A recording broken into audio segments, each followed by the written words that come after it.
जय श्री कृष्ण। अथ द्वादशोऽध्यायः। गरुड़ पुराण प्रेतकल्पसार उद्धार में 12वां अध्याय बहुत महत्वपूर्ण, जिसमें वृक्षोत्सर्ग की विधि का कथन किया है। गरुड़ जी बोले, हे जगदीश्वर, 11वें दिन का कृत्य वृक्षोत्सर्ग का सब विधान मुझको श्रवण करवाए। तब भगवान ने कहा कि 11वें दिन प्रातः काल जल स्थान पर जा, वहां बड़े प्रयत्न से परलोक संबंधी क्रिया करे।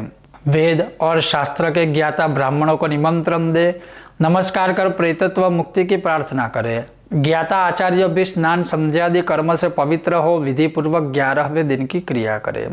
10 दिन तक आमंत्रक प्रेत के नाम गोत्र द्वारा श्राद्ध कर तदनंतर 11वें दिन मन्य सहित प्रेत को पिंडदान दे। सुवर्ण की विष्णु प्रतिमा, चांदी की ब्रह्मा प्रतिमा, तांबे की रुद्र प्रतिमा, लोहे की यम प्रतिमा, पश्चिम दिशा में गंगा जल सहित विष्णु कलश रख ऊपर से पीतांबर वस्त्र से समन्वित विष्णु को स्थापित करे। पूर्व दिशा में दूध तथा गंगा जल सहित ब्रह्म कलश को स्थापित कर सफेद वस्त्र से ढके हुए ब्रह्मा को स्थापित करे। उत्तर दिशा में मधु तथा घी सहित रुद्र कलश को रख वस्त्र से वेष्टित कर रुद्र प्रतिमा को स्थापित करें। तीर्थ जल से दक्षिण दिशा में यम कलश को स्थापित कर काले वस्त्र से समन्वित यमराज की प्रतिमा को स्थापित करे। मध्य में मंडल बनाकर उसके ऊपर कुशा का पुतला स्थापित कर पुत्र दक्षिणाभिमुख हो अपसव्य द्वारा तर्पण करे। ब्रह्मा, विष्णु, शिव, धर्म इन सब को वेद मंत्र से तर्पण तथा यज्ञ कर 10 घट आदि का 10 गढ़ों का श्राद्ध का आचरण करे। पितरों के उद्धार के लिए गोदान दे और कहे, हे माधव, मैंने यह गौ तुम्हारे प्रीत्यर्थ दी है, इसलिए प्रसन्न हो। वस्त्र, आभूषण, वाहन आदि जो वस्तु प्रेत को प्रिय हो वह दे तथा घी से भरा कांस्य पात्र तथा सभी धान्य का भी दान दे। अंत समय में तिल आदि का 8 महादान न दिया हो तो शैया के समीप रख सब दान करे। ब्राह्मण के चरण का प्रक्षालन कर वस्त्र आदि से अर्चन कर सिद्धांत लड्डू, मालपुआ, दूध आदि का दान दे। उपस्कर सहित सुंदर शैया पर सोने की विष्णु प्रतिमा रख पूजन कर सविधि मृतक शैया का दान करे। मैंने प्रेत शैया को प्रतिमा सहित वस्त्र आभरण सहित तुमको हे विप्र निवेदन किया। इस प्रकार वह कुटुंब वाले ब्राह्मण को शैया दान कर उस ब्राह्मण को प्रदक्षिणा तथा नमस्कार कर विसर्जन करें। इस तरह शय्यादान तथा 9 दिन के पिंडदान देने तथा वृक्षोत्सर्ग विधान द्वारा प्रेत परम गति को जाता है। 11वें दिन सविधि वृक्षोत्सर्ग करे। यह वृक्ष कैसा हो? अंगहीन, रोगी, बालक इत्यादि दोष से रहित होना चाहिए, जिसके लाल नेत्र पिंगल है, श्रृंग तथा खूर लाल हो, पेट श्वेत, पीठ काली हो, ऐसे वृषभ को ब्राह्मण वृक्षोत्सर्ग में लेवे। लाल वर्ण का वृषभ क्षत्रिय हो, पीत वर्ण का वृष वैश्य हो और कृष्ण वर्ण का वृषभ शूद्र हो, ऐसा कहा है। जो वृषभ संपूर्ण अंग में पीत वर्ण है, पूंछ तथा पैर में श्वेत वर्ण है, उसको पिंग वृष कहा है। वह पितरों के प्रेम को बढ़ाने वाला है। जिसके पैर, मुख, पूंछ सफेद हो तथा अन्य सब अंग लाल रंग के समान हो, उसको नीलवृष कहते हैं। जो शरीर के वर्ण से तथा मुख से पूंछ तथा खुर में सफेद है, खुर पीत वर्ण का है, वह रक्तनील वृष कहा जाता है। शरीर में एक वर्ण है, पूंछ तथा खुर में पीत वर्ण है, उसको नीलपिंग वृष कहते हैं। वह पूर्वजों का उद्धारक हो जाता है। जिसके कबूतर जैसा वर्ण और ललाट में तिलक है, उसको बभ्रुनील वृष कहते हैं। जिसके अंग सब नील तथा नेत्र द्वय लाल है, उसको महानील वृष कहते हैं। ये नील वृष 5 प्रकार के हैं। नील वर्ण वृष उत्पन्न हो तो उनको घर में न रख, चिन्हित कर अवश्य छोड़ दे। इनमें एक प्राचीन इतिहास है। बहु तेरे पुत्र हो तो उनमें से कोई भी पुत्र गया जाए और 8 वर्ष की कन्या का विवाह करे और नील वृक्ष का त्याग करे। पिता के लिए वृक्षोत्सर्ग तथा गया श्राद्ध करे, वही पुत्र है, अन्यथा विष्टा सदृश जाने। जिनके पूर्वज लोग रौरव आदि नरक में है, उनके लिए वृक्षोत्सर्ग करने से 21 पीढ़ी तक का उद्धार हो जाता है। पितरादि स्वर्गलोक में गए हैं, फिर से वृक्षोत्सर्ग की चाहना करते हैं, कहते हैं कि हमारे कुल में किसी पुत्र के भी वृक्षोत्सर्ग करने मात्र से हम लोगों की सदगति हो जाएगी, क्योंकि सब यज्ञों से यह वृक्षोत्सर्ग हम लोगों को मुक्ति देने वाला है। इसलिए पितरों की मुक्ति के लिए, सद्गति के लिए वृषोत्सर्ग अवश्य करे, वह कहे हुए विधि विधान से ही करे। ग्रहों की स्थापना कर उन मंत्रों से पूजन करे, शास्त्रीय विधि से यज्ञ कर वत्स की माताओं का पूजन करे, वहां वत्स और वत्सी को कंकण बंध विवाह विधि से स्तंभरोपण करे, रुद्रघट आदिक से वृषभ तथा वत्सी को स्नान कराकर चंदन अक्षत से पूजन कर प्रदक्षिणा करे, वृषभ के दक्षिण पार्श्व में त्रिशूल का चिन्ह, वाम पार्श्व में चक्र का चिन्ह कर उसको त्याग हाथ जोड़कर पुत्र मंत्र को पढ़े। वृषरूप धर्म हो जिसको ब्रह्मा ने प्रथम रचा, तुम्हारे उत्सर्ग प्रदान से भवार्णव से उद्धार हो, इस मंत्र द्वारा नमस्कार कर वत्स और वत्सी को छोड़े। श्री विष्णु कहते हैं, हे गरुड़, ऐसा जो करते हैं मैं उनको सदा वर तथा प्रेत को मोक्ष भी देता हूँ। अतः अपने करने से सफलता होती है। जीवन में यदि पुत्र न हो तो हाथ से करने मात्र से परम गति को जाता है।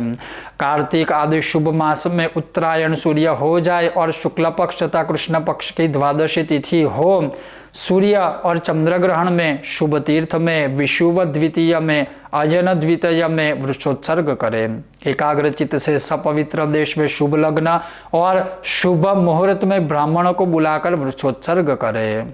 जप, होम, दानादि से देह शुद्ध करे और पूर्व में जो होमादि कहा है वह करे। शालग्राम जी की मूर्ति स्थापित कर विष्णु संबंधी अपना श्राद्ध कर तथा ब्राह्मण आदि को दान दे। हे गरुड़, इस तरह सबको पुत्र सहित कामना प्राप्ति के लिए वृषोत्सर्ग करे। अग्निहोत्र आदि यज्ञ तथा अनेक तरह के दान देने से उस परम गति को प्राप्त नहीं होते, वह वृषोत्सर्ग करने से प्राप्त होता है। बाल्य, कौमार, युवा, वृद्ध इन अवस्थाओं में जो पाप किया हो वह वृषोत्सर्ग करने मात्र से ही नाश हो जाते हैं, इसमें कोई संशय नहीं है। मित्रद्रोही, कृतघ्नि, मदिरा पानी, गुरु पत्नी से गमन करने वाला, ब्रह्म हत्या करने वाला, सुवर्ण चोरी करने वाला, ये सब वृषोत्सर्ग करने से बरी हो जाते हैं, मुक्त हो जाते हैं। यत्न द्वारा वृषोत्सर्ग करे। हे गरुड़, वृषोत्सर्ग ऐसा कोई भी पुण्य इस त्रिलोकी में नहीं है जितना वृषोत्सर्ग का है। परंतु जिस स्त्री को पति तथा पुत्र है, ऐसी स्त्री पति और पुत्र के रहते मृत हो जाए तो उसका वृषोत्सर्ग न कर दूध देने वाली गौ का दान करे। हे गरुड़, बैल के कंधे का पीठ तथा हे गरुड़, बैल के कंधे तथा पीठ पर कोई बोझा न रखे तो वह प्रलय काल तक भयानक घोर नरक में पड़ता है। जो निर्दयी मुक्के तथा लाठी से बैल को मारता है वे कल्प पर्यंत यम यातना भोगते हैं। इस प्रकार से वृषोत्सर्ग कर सपिंडन के पहले जो 16 श्राद्ध करता है वह अब सुनो। मरण स्थान में, द्वार में, अर्धमार्ग में, चिता में, शव के हाथ में, अस्थि संचय में छठवा व 10वां पिंड दे। यह प्रथम मलिन नाम 16 पिंड कहा। अब तुमको अन्य 16 पिंडदान विधि कहता हूँ। प्रथम पिंड विष्णु को, दूसरा शिव को, तीसरा सपरिवार यम को, चतुर्थ पिंड चंद्रमा को, पंचम अग्नि को, छठा क्रव्यवाह को, 7वां पिंड काल को, 8वां पिंड रुद्र को, 9वां पिंड परमेश्वर को और 10 पिंड प्रेत को, 11वां पिंड विष्णु को देवे। 12वां पिंड ब्रह्मा को, 13वां विष्णु को, 14वां शिव को, 15वां यम को। हे गरुड़, 16वां पिंड तत्पुरुष को दे। तत्ववेत्ता इसको मध्य षोडशक कहते हैं। 12 महीनों के 12 पिंडदान, पाक्षिका, त्रैपाक्षिका, न्यून षाण्मासिका, ऊनाब्दिका, मैंने उत्तम षोडशी तुमको कहा। हे गरुड़, 11वें दिन चरु का श्रवण करे पिंडदान देवे। इस प्रकार 48 श्राद्ध कहा। यह श्राद्ध विधि पूर्वक जिनका किया जाए उनको प्रेतत्व कभी नहीं होता तथा पितरों की पंक्ति में सम्मिलित हो जाता है। पितरों की पंक्ति में प्रवेश होने के लिए 3 षोडशी श्राद्ध करे। इन श्राद्धों के न करने से प्रेतत्व बना रहता है। जब तक षोडश त्रय श्राद्ध नहीं होते तब तक पुत्रादि के किए हुए अन्य श्राद्धादि प्रेत को नहीं मिलते। इसलिए पुत्र ही षोडश त्रय श्राद्ध विधिवत करना चाहिए। यदि पुत्र न हो तो स्वामी का श्राद्ध स्त्री या अन्य करे, जिससे उसको अनंत फल मिलता है। जो स्त्री परलोक संबंधी मृत पति के ऊर्ध्व देहादि क्षयाः पाक्षिक श्राद्धादि करती है वह सती है, यह मैं कहता हूँ। यह पतिव्रता स्त्री उपकारार्थ स्वामी के लिए करती है, अतः उसका जीवन सफल है, क्योंकि मरे हुए स्वामी को भजती है। जो प्रमाद से अग्नि या पानी में डूबकर मर गया, उसका भी सब कर्म विधि पूर्वक करे। प्रमाद से, इच्छा से, सर्प काटने से मर गया हो, तब शुक्ल पक्ष की तथा कृष्ण पक्ष की दोनों पंचमी के दिन नागदेव की पूजा करें। गेहूं के आटे की एक प्रतिमा बनाकर सुगंध युक्त श्वेत पुष्प तथा चंदन आदि से अर्चन करे। धूप, दीप, चावल, तिल चढ़ावे तथा कच्चा आटा और दूध रख देवे।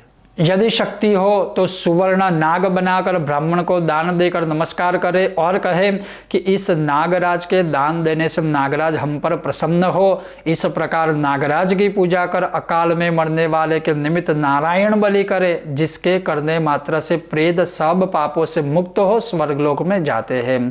इस तरह सब क्रिया कर प्रतिदिन जलपूर्ण घट अन्न सहित दान करे, या 360 घट, 360 पिंड, 360 जलांजलि देवे।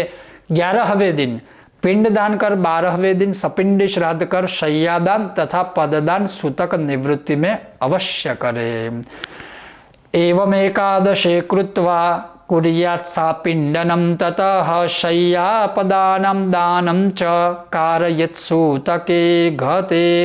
इति श्री गरुड़ पुराणे प्रेतकल्पसारोद्धारे एकादश दिन विधि निरूपणम नाम 12वाध्यायः संपूर्णम। श्री नारायण अर्पणम अस्तु।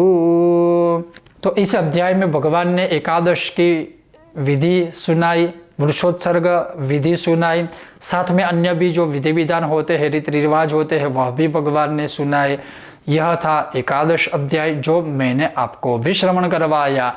अवश्य आप सभी को भी यह जानना चाहिए और इसको समझना भी चाहिए। किसी के मार्गदर्शन में पूर्ण रूप से विस्तार से भी समझने की कोशिश करनी चाहिए। ये था आज का विषय और वीडियो। आपको यह विषय कैसा लगा अवश्य मुझे बताइए। अगर आपको यह विषय वीडियो पसंद आया हो, बिना भूले लाइक करें, ज़्यादा से ज़्यादा शेयर करें, सबके साथ साझा करें। आप भी थोड़ा इसमें अपना योगदान दें। अगर आप हमारे चैनल पर नए हो तो हमारे चैनल को सब्सक्राइब करें। आप सबका बहुत बहुत धन्यवाद। ऐसे ही देखते रहिए कर्मकांड बाय आनंद पाठक। जय श्री कृष्ण। ओम गणेश, ओम नमो नारायण।